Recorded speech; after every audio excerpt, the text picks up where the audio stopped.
On an inflation-adjusted basis this month are also negative, negative 4.4, the same as Home Depot's interest, interestingly enough. So that is a negative picture of what's actually going on in the mind of the consumer. We saw consumer sentiment was down.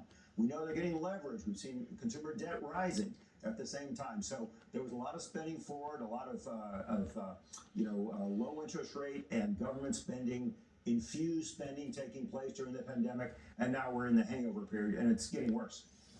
Yeah, it feels like it's getting worse. Jerry, I want to get your take on how bad it may get and what is the reason. Do you think it's because of these higher interest rates, or do you think it's because inflation is eating into wages, or something else? Well, obviously, I'm gonna cop out there because it's all of the above, right? So there's no doubt inflation is killing the consumer. They're having to spend their money on necessities. One number that was up this month, no surprise at all, was grocery sales, up 3.7% on a year-over-year basis. So they were positive when everything else on the report almost, included tons of negatives. So they're spending on necessity, they're spending on rent, and then everything else, well, put it on the credit card right now. It was really frightening to see the credit card number, and all that debt increase we heard about, that the credit card number was especially troubling because that is the highest interest payment a consumer can pay. So they're using the highest cost financing to finance their personal households. So inflation's a huge problem. The debt's a huge problem.